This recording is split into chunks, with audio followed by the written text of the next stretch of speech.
This episode is brought to you by United Airlines. When you want to make the most of your vacation, book with United. They're an airline that cares about your travels as much as you do. United is transforming the flying experience with Bluetooth connectivity, screens, power at every seat, and bigger overhead bins to help fit everyone's bag. And with their app, you can skip the bag check line, get live updates, and more. Change the way you fly. Book your next trip today at united.com. Turn off the lights. I've got to get my voice working. You know we watched The Sopranos and it says that thing. Say the thing. I love it. Oh, No. He does do that. When it goes, what does it say again? It says something like, the following programme contains strong and frequent language. And frequent language. Yeah, you spotted that the other day. What do you mean it's the language is frequent? Well, it's a bit like this podcast. Strong and frequent. Well, weekly. Last time on the Work-Wife Balance podcast, it all kicked off.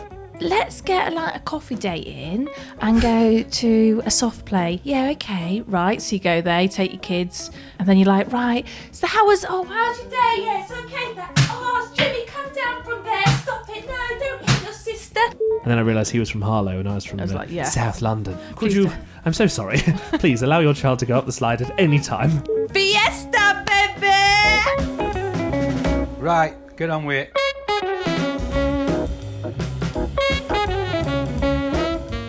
So are you feeling festive? Are you feeling Christmassy?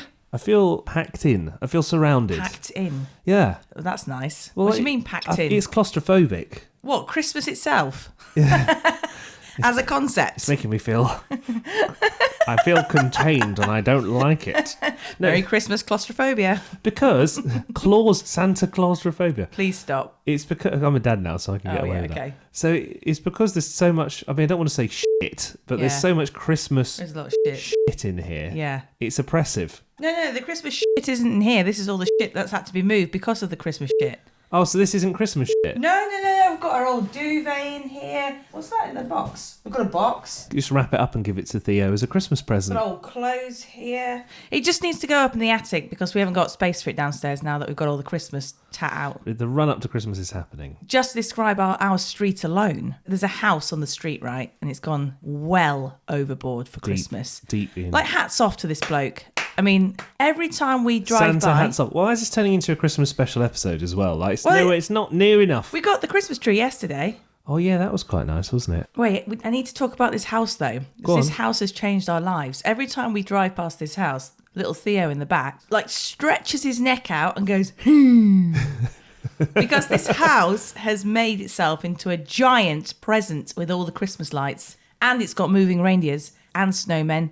It's got everything. It stresses me out because I think you're right that the plural of reindeer is reindeers in America, but also it should be reindeer, because otherwise you're saying, oh, look at them deers. Out of all of that, you just got the grammar. That's my takeaway. Wow. But what I like is, so that house is a big Christmas present. Yeah. And then some of the other lesser houses in terms of, Christmas decoration fun, they'll put a wall of lights on, and then the next house will do a bush of lights. One will just get the odd reindeer out. Yeah, one's got one... they probably nicked from the house 4 doors down. Yeah, a light-up reindeer, just the one, which is a bit miserly. And then, this is the one. People wrap their doors... Oh, yeah, what's that about? As if they're a present. With a big bow. With a big bow, yeah. I think this is an Essex thing, right? I don't know if anybody else, if you're listening from anywhere else in the country or abroad, do you wrap your door like a big present, with a big red bow? It's odd, isn't it? In Essex as well, they have the all seasons wreaths. Oh yeah, there's Christmas wreath. There's Christmas wreath. Autumn there's wreath. Easter wreath. It's an Easter wreath. Easter wreath, where they put like eggs within the wreath. I know, it sounds funny. Easter wreath. They have a summer wreath, because I saw one earlier this year where they put sunflowers in the wreath. What? Yeah. And then they have an autumn wreath where they put like country feathers and like brown leaves and stuff. A pine cone, maybe. So you know when it's summer in Essex because they get the summer wreath out. Is this just an Essex thing, do you think? You have a friend, though, who booked in to a wreath making... Oh, yeah, Lucy. ...course. Yeah, she spent like 90 quid doing it. But I know plenty of leaves in the forest. Well, you could teach her, could you? No, I don't know how to do it. No, I can actually. No, I could. Just stuff some leaves in a round Super circle. Super glue. 3 tubes. Wow. I don't think she'd pay you 90 quid, mate. Just like glue it all together. No, I don't think that's the aim. Happy autumn. Wow. Merry Christmas. Well, imagine if she has to pay £90 to do a Christmas wreath. Now she's in Essex, she'll have to spend, 4 times 9? Hang on, let me do my trick with my hands. Hang on. 360 £360. That's remarkable. You got it No, right. wait. Yeah. 9 4s are 36. I don't know how you did that. I've seen Leigh. Because look, if you do, it's the finger This is trick. going to translate well to the podcast. Go on. It's the finger trick with the 9 times table. Like if it's 1 times 9, you put put 10 fingers up and then put your first thumb down. That's 9. And then if it's 2 times 9, put your second finger down and it's 1 and 8. So it's 18. Did you ever get taught that in No, school? I just learnt my times tables. Oh, I don't know any other times tables apart from that. 'Cause you can't do it with any What's other. 3 any other times number. 7? Well, no, you got to ask me my 9 times table. It doesn't work with any other finger. Go on, ask me. Go on, ask me a 9 times question. Yeah, because I'm going to ask you what 12 times 9 is, and you can't do it. Shit. Sends an email. workwifebalancepod@gmail.com.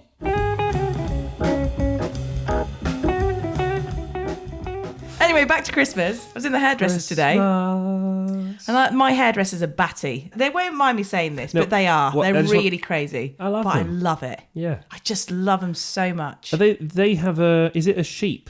No, that's the next door neighbours that have the sheep outside. Oh, but I thought the sheep just sort of, they've got like this stone sheep. No, that's the next door neighbours. Yeah, but it migrates in front of the hairdressers. Well, sometimes they adopt it. Yeah. No, Sam and Lou, they're part of the family.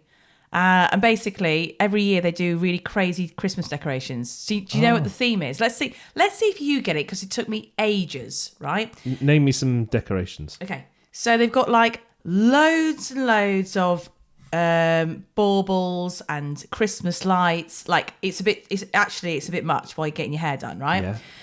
And then intertwined, you've got little figurines of knights and like really freaky cutouts of like actual knights in armour. And that's the theme? Yeah, like fuckloads of knights all the way around the hairdressers. Silent Nights? Yes! Oh, well done!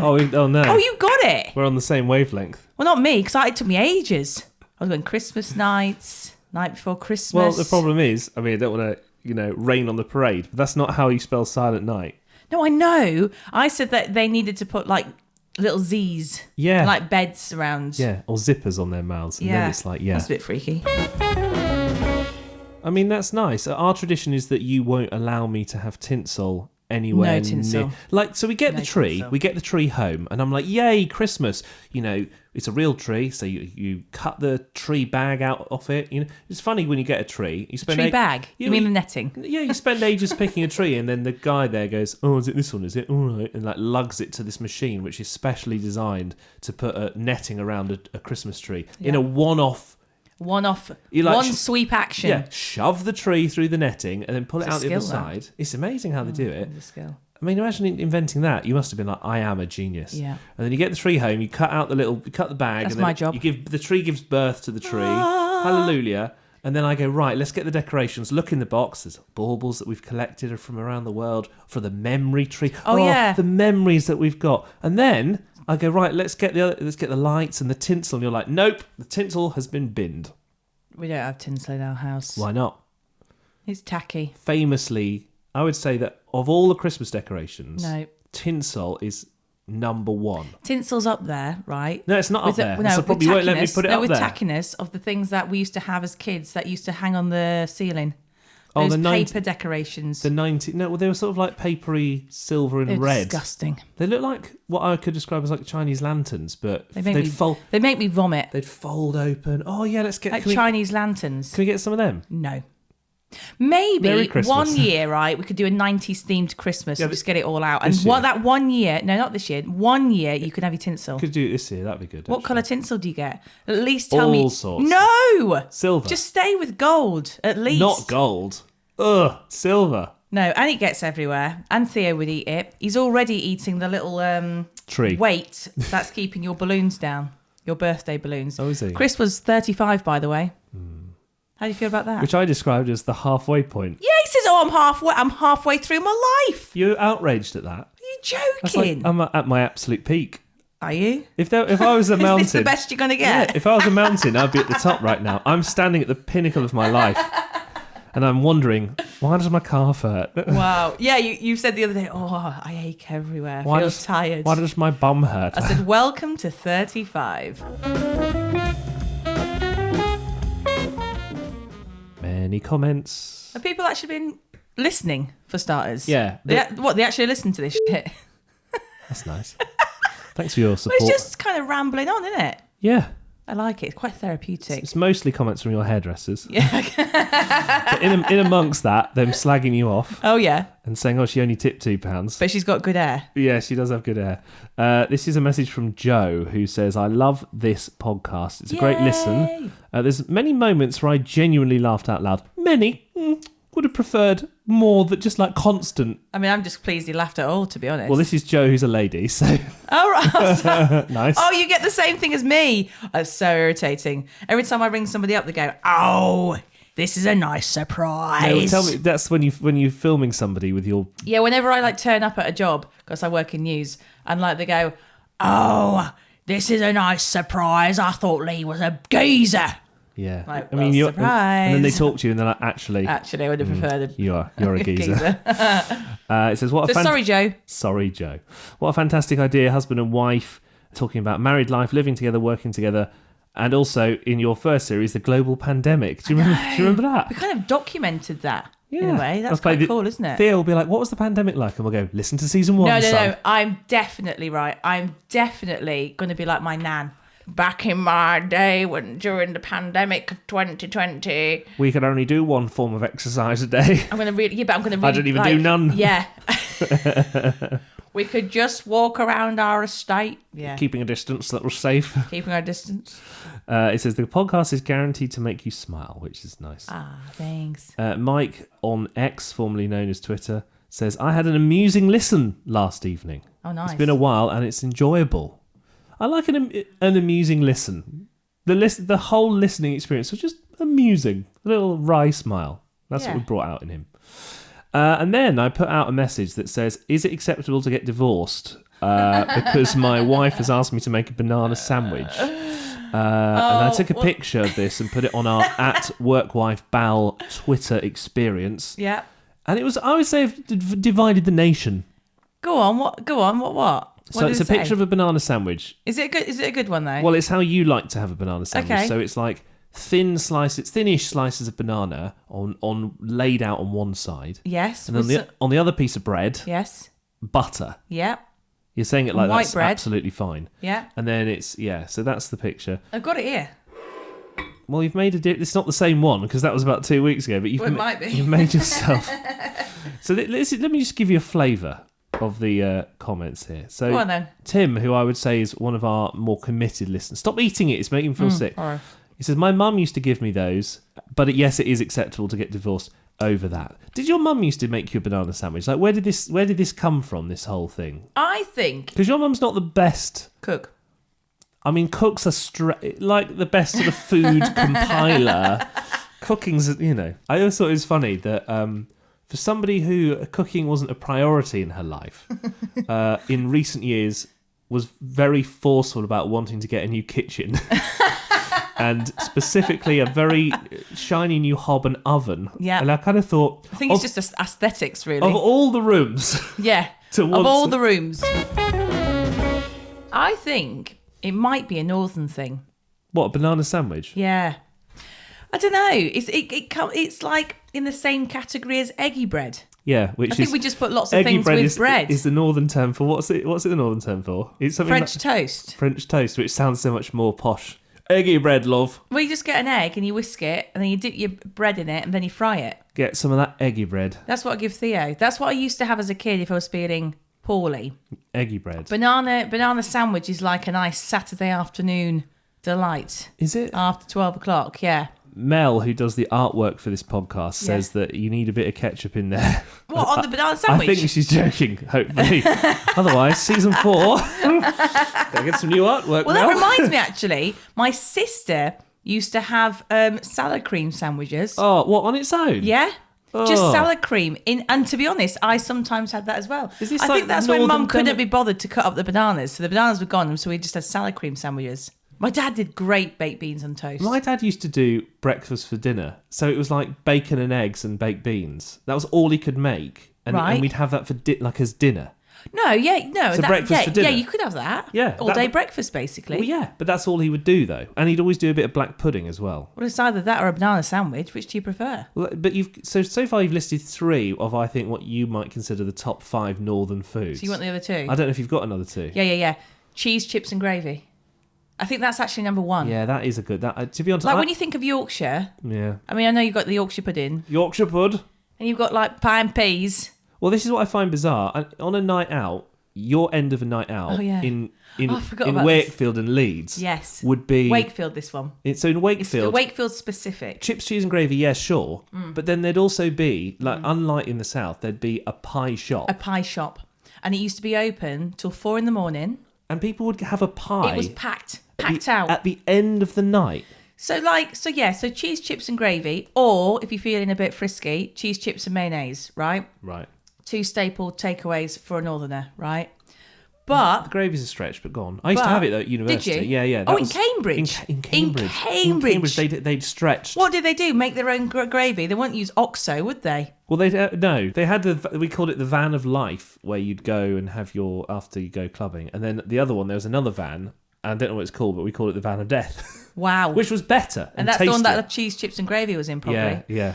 So this pie shop was in Wakefield. I don't know if it's still there. I'd love to know. By the way, if you live in Wakefield and you know this, please get in touch. And you run the pie shop. Specific shout-out request. It used to be right in the centre, near the club, right?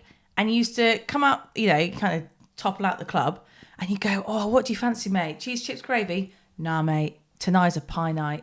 And you go to the pie shop, and there'd always be a queue, and they'd make all sorts of pies. I just don't... Cheese and onion pie, steak and kidney pie, steak and ale pie. I don't know if I'd want it, though. Would you actually want it? Yes, you would. Caked in gravy. Mm. It was glorious. Is that 5, then? I mean, I can't think of a 5th one, so I'm just thinking of something that was always in our fridge. Seafood sticks. Oh, yeah. You love it now, though, don't you? I love a seafood stick. I mean, it's probably made of 100% shit. Like fish poo and like shells. But they taste great. And they're only 7 calories per stick. Well, that is the criteria, and that's what counts. We've got more reaction, I would say, to this banana. Stop eating it! I'm saving half for you. Oh, no. Ruth says there should be brown bread and honey involved in that. Would you put honey on it? Oh, I might give that a try tomorrow. Rachel says put a bit of peanut butter on there with the banana. That's not bad as well. I could, Judith on X, formerly known as Twitter. I have to say it like that because I make myself laugh. How very dare you? Oh, wow, she's really offended. My mum used to make these for my lunchbox. Yeah, good for you. Exactly. Judith's blocked. My mum didn't make us sandwiches. She probably just put like pre-made stuff in with Dairy Leigh. What are the stackers? I think we Remember had them. Yeah, I think we had Dairy Leigh Dunkers, and then I had a Kit Kat every day in my lunchbox for 2 years. I can't eat a Kit Kat I can't have a Kit Kat anymore. Or a penguin. Yes, and clubs. Clubs. The mint ones in particular. No. Yeah. Get out of it. Get out of my lunchbox. Mark says the way that you've cut those bananas. Get out of my lunchbox. They are filthy. Well, I actually made that banana sandwich, Mark. So thanks very much. What else? Steve's been commenting. I love this. This happened before. You posted something. I think it was about food, and it got such a big response. Can you remember what that was? Marmite on crumpets. Yeah. Now that is wrong, Crumpet my friend. Gate. Well, Crumpet. Was that Crumpet Gate of 2021? Yeah. Mart Z says, "Where's the sugar on that banana sandwich?" Blech. What? You're doing it like what you're having is nice as it is. Calm down. Steve says you wouldn't get me eating that, and a lot of people are saying like this. James is saying, "Where's the peanut butter and honey?" Well, I'll try it tomorrow then. That's the consensus. Seems to be that it's acceptable, even though I don't think it is. But peanut butter and honey should be added.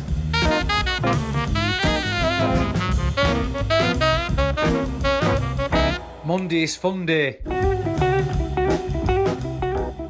Right, we've got another Leigh's phrase of the week here. This is another classic that you've made up. Feature. Theo's got a jingle for us, which is thanks Theo. Thanks Theo. High production Thank values. you. Your phrase, you actually made this up this week. It's jumped quite high up the list because this is a good one. Oh, right, okay. And we've got a list of another Get like 15. excited about this, do you? So you said recently, I'm the light of the party. I think you even said, I'm the light and soul of the party. I like that. I like it. Because what you're trying to say is... It's more visual, isn't it? I light up the room. Yes. But it's because you said it about That's yourself. what I meant. But you said it about yourself, which is funny. I'm the light of the party. Yeah. I mean, I think it's better than the life of the party because it's more visual. It's like, oh, she's radiant. You know, she just shines like a... Yeah, but you're talking about yourself. Shines like a diamond. Shine bright like a diamond. Maybe I could make a song out of that. Don't forget, you can subscribe on Twitter, Insta, and send us an email. work-life-balance-pod@gmail.com. Anyway, you've got this banana sandwich to eat. Don't. So Can you before we not? finish, No. just take a little bite of that. I'm just going to delay. It is a bit brown because it's been out all episode. If you'd like to hear more about Leigh's birth story where she didn't get gas in there, so follow the links on Patreon, which are below this episode. You can send us an email, workwifebalancepod@gmail.com. There's nothing else I can say. And you can follow us on Instagram as well. Go on then, take a big bite. Oh, it is brown. Yeah, it is a bit brown. It has been out all episode. No, bigger. No. Yeah. God, that's awful. It's moist, isn't it? No. It's moist, Oh. that one. And you eat that. Yeah, it's nice. Ugh. Might try the peanut butter and honey tomorrow. It's wrong. It's like sweet and savoury. It's gorgeous. And you kiss your mother with that mouth. It's a bit of northern. Some don't like it, Upham. I don't like it.